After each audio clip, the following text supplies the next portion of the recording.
Fala pessoal, para quem está na batalha dos concursos sabe que tem uns temas que são figurinha carimbada na prova, né? Pois é, sucessão provisória é um deles. Nesse nosso guia, a gente vai destrinchar artigo por artigo, do 26 ao 36 do Código Civil, para não restar nenhuma dúvida e facilitar a memorização. Vamos juntos? Bom, vamos mergulhar de cabeça nisso. Pensa na seguinte situação. Uma pessoa some, simplesmente desaparece, sem deixar nenhum rastro. Passam meses, às vezes anos, e para trás ficam bens, direitos, dívidas. Como é que a lei resolve essa confusão toda? Como é que se protege o patrimônio de quem sumiu e, ao mesmo tempo, os direitos dos herdeiros e dos credores? É exatamente para responder isso que existe o Instituto da Sucessão Provisória. Para organizar bem o nosso raciocínio, nosso roteiro vai ser este aqui, ó. Primeiro, a gente vai ver quando é que se pode pedir a sucessão. Depois, quem tem o direito de fazer esse pedido. Em seguida, como o processo funciona na justiça. Aí vamos entender o que acontece com a posse dos bens, os direitos e os deveres de quem assume. E para fechar, os possíveis finais dessa história. Uma jornada completa, passo a passo. Começando pelo comecinho de tudo, afinal, quando é que dá para pedir a abertura da sucessão provisória? A lei, gente, estabelece prazos muito, mas muito específicos. Em prova de concurso, o prazo é aquela clássica pegadinha. Então, vamos ver direitinho quais são eles. O ponto-chave aqui, para não errar, é essa distinção. Se a pessoa sumiu e não deixou ninguém cuidando das coisas, nenhum representante, o prazo é mais curto, 1 ano depois que o juiz junta e protege os bens, o que a gente chama de arrecadação. Agora, se tinha um representante, um procurador, a lei entende que os bens estão mais seguros, então ela dá um prazo maior, de 3 anos. A lógica é bem clara, né? Certo? Os prazos foram cumpridos. Mas quem exatamente pode bater na porta do judiciário e falar, olha, quero iniciar a sucessão provisória? O artigo 27 do Código Civil traz uma lista fechada, um rol taxativo, como a gente diz no direito. Vamos conhecer quem são essas pessoas. A lei define 4 grupos de interessados. Primeiro, o cônjuge. Claro, mas atenção ao detalhe, desde que não esteja separado judicialmente. Segundo, os herdeiros que a gente presume sejam eles, os da lei ou os de um testamento. Terceiro, um grupo bem interessante. São pessoas que têm um direito que depende da morte do ausente.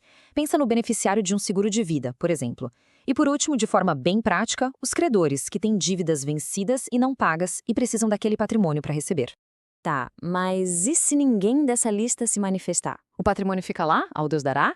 Não, a lei pensou nisso e criou uma rede de segurança.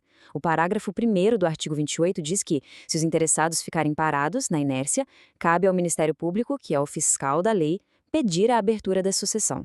Agora que a gente já sabe quem pode pedir e quando pode pedir, vamos entender como é que esse processo rola na Justiça. O artigo 28 detalha as etapas e, de novo, ele traz um prazo importantíssimo que as bancas de concurso adoram cobrar. Fica de olho. O fluxo aqui é bem lógico. Olha só. Primeiro, o juiz dá uma sentença declarando a ausência e mandando abrir a sucessão. Essa decisão precisa ser divulgada para todo mundo ver. Mas a parte mais interessante, o pulo do gato para a prova, é o terceiro ponto. A sentença só começa a valer de verdade 180 dias depois de ser publicada. É tipo um prazo de espera, uma última chance para o ausente aparecer.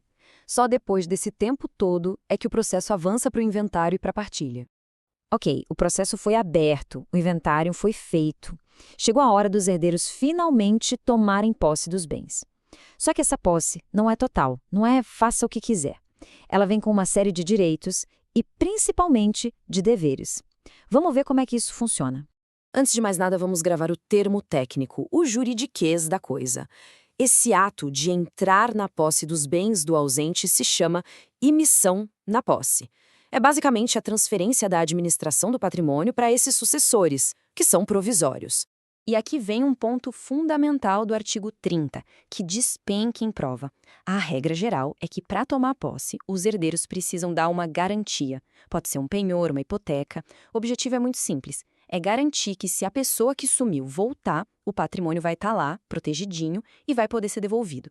E como toda boa regra no direito, tem uma exceção que é importantíssima. O parágrafo 2º do artigo 30 libera de dar essa garantia aos herdeiros mais próximos. Os ascendentes, tipo pais e avós, os descendentes, como filhos e netos, e o cônjuge. A lei parte do princípio de que há uma confiança maior nesse núcleo familiar mais íntimo. E essa diferença entre os herdeiros continua na hora de dividir os lucros que os bens geram. O slide mostra isso perfeitamente. Ascendentes, descendentes e cônjuge têm direito a 100% dos frutos, como o aluguer de um imóvel, por exemplo. Já os outros sucessores só podem ficar com metade. A outra metade eles precisam capitalizar, ou seja, depositar em uma conta e investir, deixando o dinheiro lá rendendo, esperando para ver o que acontece com o ausente. E tem mais. Os sucessores provisórios também passam a representar a pessoa ausente em qualquer processo na justiça, seja como autor, seja como réu. Mas eles não têm liberdade total, não. Para vender um imóvel, por exemplo, só com autorização do juiz e só se for para evitar que o bem se estrague ou se perca. A prioridade número 1 é sempre conservar o patrimônio. Chegamos na reta final da nossa análise. A sucessão é provisória justamente porque, uma hora, ela pode acabar. Vamos ver agora os 2 principais cenários que botam um ponto final nessa fase: a comprovação da morte ou, claro, o retorno de quem estava sumido. Primeiro cenário: conseguem provar que a pessoa ausente morreu. Nesse caso, a sucessão que era provisória vira definitiva. E aqui tem um detalhe do artigo 35 que é crucial. Tudo volta no tempo. A sucessão é considerada aberta lá na data em que a pessoa realmente faleceu. Isso significa que, se um dos herdeiros daquela época já tiver morrido também, os sucessores dele é que herdam. É uma verdadeira viagem no tempo jurídica. O segundo cenário é o mais direto de todos. A pessoa que estava desaparecida simplesmente reaparece. A consequência, como diz o artigo 36, é na hora, imediato. Acabou a festa. Todas as vantagens que os sucessores provisórios tinham acabam ali, naquele exato momento. E eles têm a obrigação de começar a organizar tudo para devolver o patrimônio ao seu verdadeiro dono. A redação da lei aqui é tão clara, tão direta, que vale a pena a gente ler de novo. Se o ausente aparecer, cessarão para logo as vantagens dos sucessores nela emitidos. Para logo quer dizer imediatamente. Não tem margem para discussão. A volta do ausente zera o jogo e redefine toda a situação do patrimônio na mesma hora.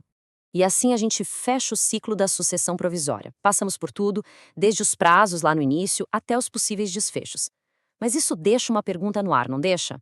E se a pessoa não voltar, a morte não for provada, e muito, mas muito tempo se passar, o que acontece depois? Bom, aí a gente entra em outro instituto, a sucessão definitiva. Mas isso já é assunto para um outro papo detalhado.